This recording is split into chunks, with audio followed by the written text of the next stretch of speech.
Meus irmãos e minhas irmãs, paz e bem. Hoje nós encontramos no texto de Colossenses aquilo que é uma expressão muito famosa do apóstolo Paulo.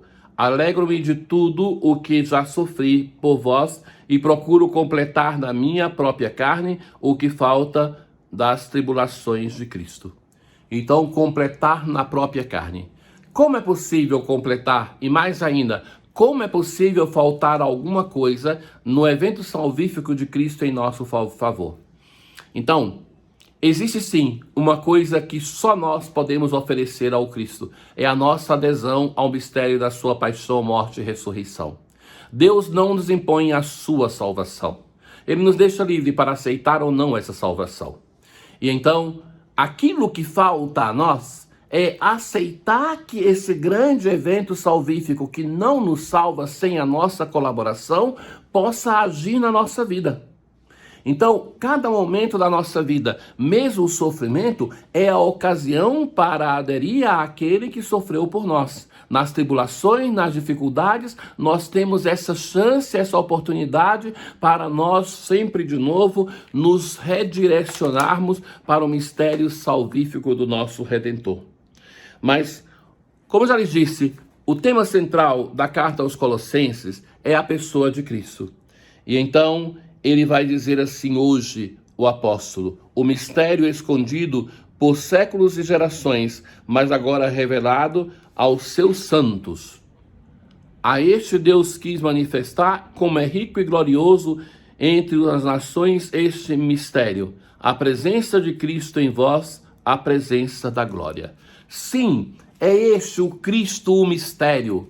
Mistério é a palavra grega, mysterium, que quer dizer aquele segredo que é revelado aos iniciados. Então, através da fé no Cristo, através da igreja, nós conhecemos o grande mistério que nos transmite a salvação. E esse grande mistério para nós tem um nome, é o Cristo. Não existe outro nome pelo qual nós possamos ser salvos.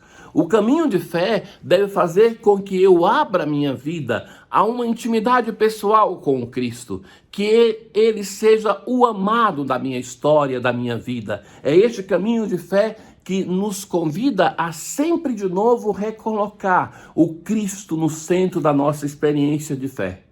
Todos os outros caminhos pelos quais nós chegamos à fé podem nos ajudar, podem nos fortalecer, nos fortificar, mas é Ele, o Cristo, que deve estar no centro. Quero, pois, que saibais que luta difícil sustento por vós, pelos fiéis da Laodiceia e por tantos outros, consolados, para que sejam consolados e se mantenham unidos na caridade.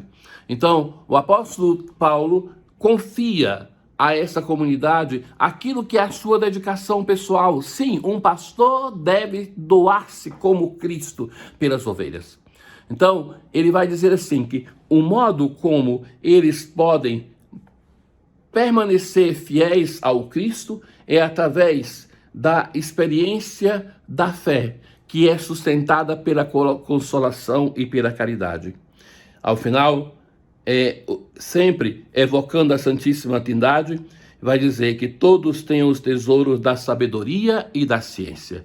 Que sabedoria e que ciência é essa? Não se está falando de inteligência, não se está falando daquilo que se aprende na escola, mas sim que essa sabedoria, que é dom do Espírito de Deus, que é para que nós conheçamos sempre mais a pessoa do Cristo. E conhecendo o Cristo, que é a revelação de Deus por nós, nós possamos chegar ao Pai. Então, de novo, sempre, o apóstolo nos redireciona sempre de novo para o mistério do Cristo. Este é o grande mistério que ele nos revela, que é aquilo que Paulo vai insistir para as comunidades que são pagãs, sim, estão em terras pagãs, mas Paulo vai sempre começar o anúncio do evangelho para aqueles judeus que estão na diáspora, que estão em terras pagãs. Então, que eles já conheciam alguma coisa, não muito, mas conheciam já alguma coisa do Antigo Testamento. E vai anunciar que aquela sabedoria anunciada no Antigo Testamento pensa no livro da sabedoria, por exemplo, que depois vai se tornando figura e imagem do Espírito Santo, é sobretudo para nós a sabedoria do Espírito que nos direciona para que nós possamos conhecer o Cristo, que é a revelação do Pai. Irmãos e irmãs, nós estamos no Evangelho de novo hoje com Jesus em um dia de sábado. Jesus entrou na sinagoga e começou a ensinar. Então, ali tinha um homem com a mão seca e os mestres da lei e os fariseus observavam para ver o que Jesus iria fazer. Veja que essas pessoas têm muito estudo e têm uma ruindade no coração. Estão ali observando. Ele vai ter coragem de curar. Ele já curou antes outras pessoas. Ele vai fazer de novo. Então Jesus, conhecendo seus pensamentos, disse ao homem da mão seca: levanta-te e fica aqui no meio.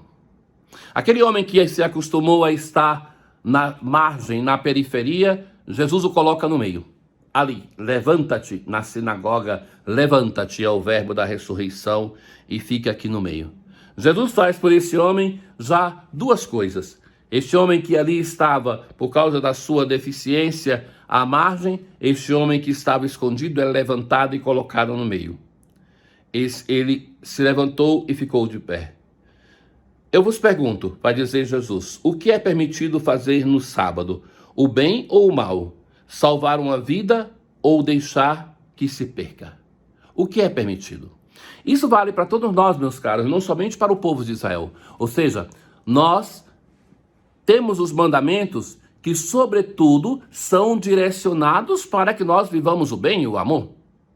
Então, por exemplo, para ser muito honesto e concreto, o mandamento da lei de Deus prevê que nós participemos da missa dominical.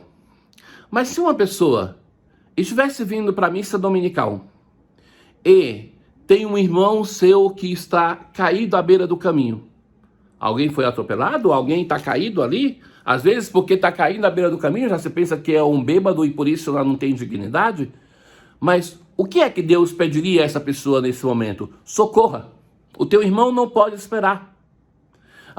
Essas pessoas às vezes vêm com um coração bondoso para dizer assim, que se lamentam que não podiam socorrer, porque tinham que vir à missa. Ou então, que até se confessam quando socorreram, porque depois perderam a missa dominical. Meu filho, Jesus do Evangelho vai insistir muitas vezes que ele precisa de pessoas que sejam amadurecidas pela experiência de fé, que se deixam conduzir pelo Espírito de Deus para ter o discernimento justo daquilo que se deve fazer. Não basta cumprir um mandamento. Com isso também não estou dizendo que devemos ser relaxados e irresponsáveis. Então, mas que é preciso o discernimento justo. Que alguém deve chegar na hora justa para a missa dominical e para as missas e em tudo na vida, se deve. Mas se em um momento você, querendo chegar na hora justa, você teve que interromper o seu trajeto para ser misericordioso, não tenha dúvida, você vai agradar mais a Deus fazendo isso. Precisamos de cristãos que não somente cumpram regras, mas que coloquem o coração, que tenham discernimento. E é isso que Jesus hoje fala. Então, Jesus faz a pergunta. Então Jesus olhou para todos os que estavam ao seu redor e disse ao homem: estende a tua mão.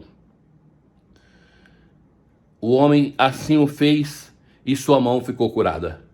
Eles ficaram com muita raiva e começaram a discutir entre si sobre o que poderiam fazer contra Jesus. Eles não respondem porque tinham vergonha. Vergonha diante do povo, vergonha diante da palavra de Deus. Porque eles iam dizer o quê? Existe um episódio que Jesus cura e o chefe da sinagoga vai repreender. E ele queria, o chefe da sinagoga, que aquela pessoa ficasse ainda mais um dia sem ser curado, mesmo que estava há tantos anos doente. E Jesus vai dizer que nem mais um dia podia deixar aquela pessoa esperando a misericórdia. Sejamos misericordiosos. A palavra de Deus não é um livro para ser lido e obedecido sem nenhum discernimento, mas é para ir transformando o nosso coração de pedra em um coração de carne, para termos discernimento em obedecê-la, mas obedecer amando sem medidas. O Senhor esteja convosco, Ele está no meio de nós. Abençoe-vos o Deus Todo-Poderoso, o Pai, o Filho e o Espírito Santo. Paz.